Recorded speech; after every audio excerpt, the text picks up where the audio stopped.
पत्नी के नाते हमारा रिश्ता पहले बहुत अच्छा चल रहा था। 2018 में हमारी एक कन्या हुई। 2013 में शादी के बाद हमने पत्नी को पढ़ाया लिखाया। पत्नी के नाम हमने एक रीवा में ज़मीन ली।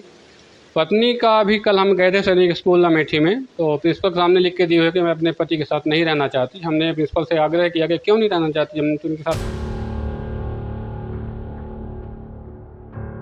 ज्योति और आलोक मौर्य के केस ने इन दिनों खूब हाय तौबा मचा रखा है।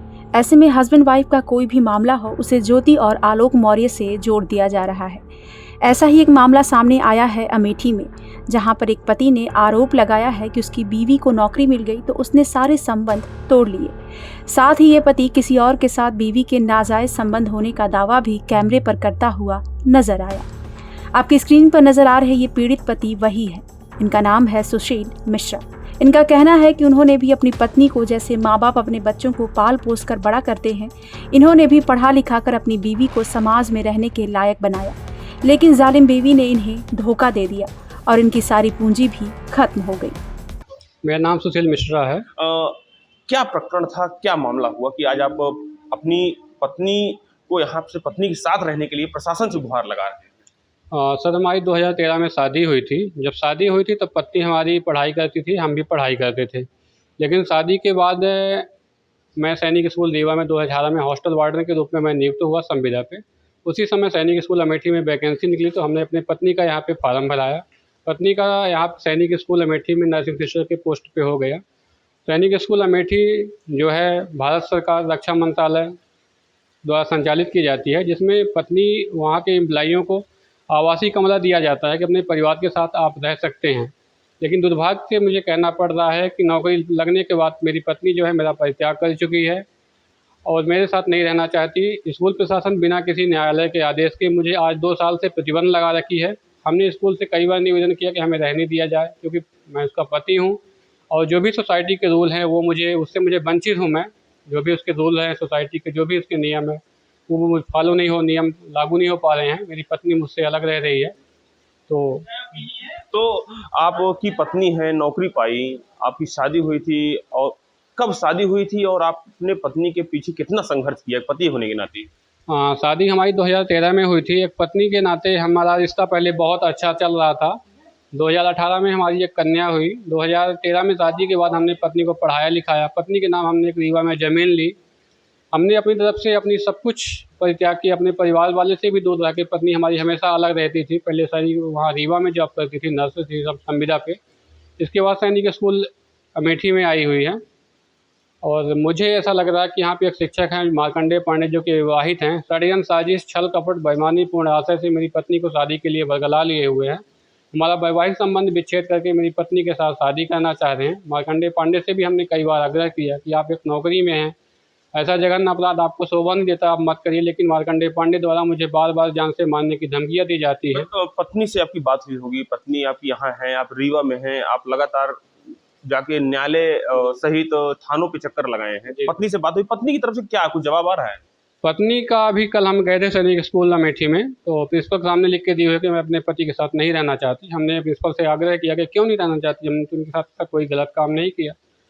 तो ऐसा कोई अभी अथॉरिटी को उन्होंने जवाब नहीं दिया हुआ है। तो जैसा कि अभी आपने आरोप लगाया कि एक शिक्षक है मार्कंडेय आपके साथ साजिश कर रहे हैं, तो क्या लगता है कि पत्नी आपकी नहीं रहना चाहती हैं, तो मार्कंडेय को लेकर क्या आपके मन में है? मार्कंडेय के मन में मुझे पूरा आशा है कि मार्कंडेय पांडे, जो कि मेरे पहले भी मुझे फ़ोन में गाली गलौज कर चुके हैं, जान से मारने की धमकियाँ दे रहे हैं। मार्कंडेय पांडे से मेरा विवाद भी हुआ था। इसके संबंध में हम विभाग में भी बोर्ड ऑफ इंक्वायरी लगाने की मांग की हुई है। अभी तक स्कूल प्रशासन कोई भी इंक्वायरी नहीं की हुई है, ना ही कोई जांच की है।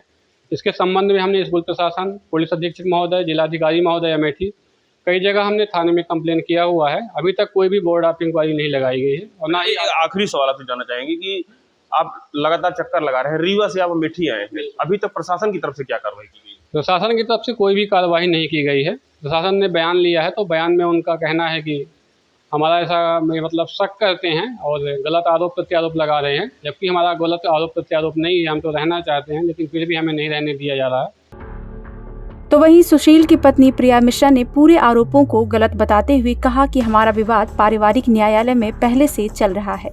रही बात मुझे पढ़ाने की, तो उसके माता पिता ने उसकी पढ़ाई पूरी कराकर नौकरी लगवाई है, ना कि सुशील ने।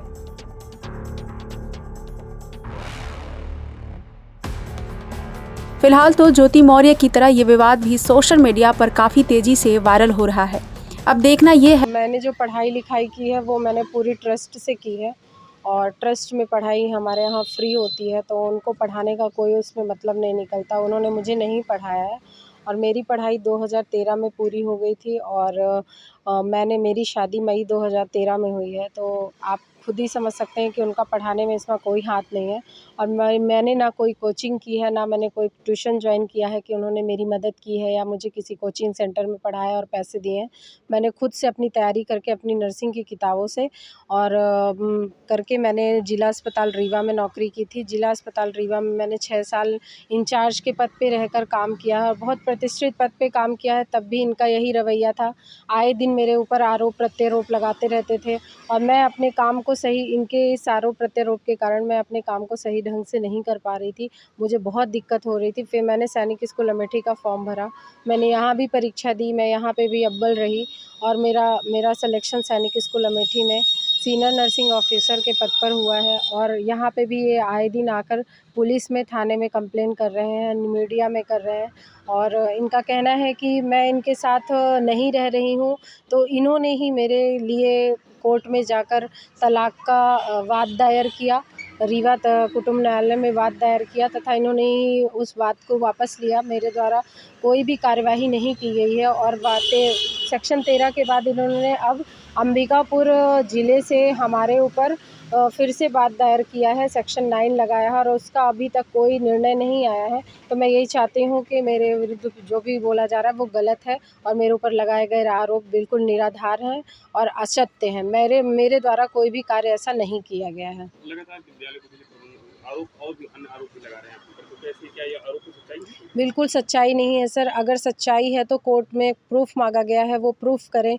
कि कोर्ट 10 बार प्रूफ पूछ रही है कि आप प्रूफ करिए कि अगर कुछ है, तो इनके पास कोई प्रूफ नहीं है, और ये कहते हैं कि किसी से बात ना करो। मैं एक प्रतिष्ठित नौकरी, किसी प्रतिष्ठित जगह अपना काम कर रही हूँ, तो मेरे पास सबका फ़ोन आ सकता है, जा सकता है। तो इनको बहुत शंका रहती है कि तुम्हारा फ़ोन बिज़ी है, तुम किससे बात कर रही हो, क्या बात कर रही हो। मेरा फ़ोन चेक करना, मेरा फ़ोन हैक करना अजीब तरीके से, और फेसबुक भी इन्होंने मेरी हैक कर रखी थी, तो मैंने फेसबुक अकाउंट चलाना बंद कर दिया है, और ये मेरे पीछे गलत तरीके से मुझे परेशान कर रहे हैं। एक चैटिंग आई है जिसमें धमकी दे रहे हैं, क्या चैटिंग जी है? सर, मैं बताना चाहूँगी कि आए दिन मुझे जान से मार डालने की धमकी देते हैं, और कहते हैं कि मैं तुम्हें जान से मरवा दूँगा, और तुम्हें जीने नहीं दूँगा, और तुम्हें नौकरी नहीं करने दूँगा। जिस जगह तुम नौकरी कर रही हो उस जगह तुम नौकरी नहीं कर पाओगी, और मैं तुम्हारा जीना हराम कर दूँगा। आए दिन पुलिस, थाने, सब जगह ये कंप्लेन कर रहे हैं कि मेरी पत्नी ऐसा कर रही है, वैसा कर रही है, लेकिन सर ये बिल्कुल असत्य है। आज यहाँ थाने आई हैं, तो क्या यहाँ पे क्या मिला? मेरे को यह मिला कि जो हमारी महिला थाना प्रभारी हैं,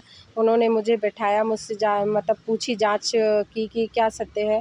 तो उन्होंने वो मुझे यही कहा कि अगर आपकी पढ़ाई 2013 में पूरी हो गई थी, तो इन्होंने क्या पढ़ाया, और इनके द्वारा मुझे कोई पढ़ाई नहीं करवाई गई है। कि पुलिस इस पर क्या कार्रवाई करती है।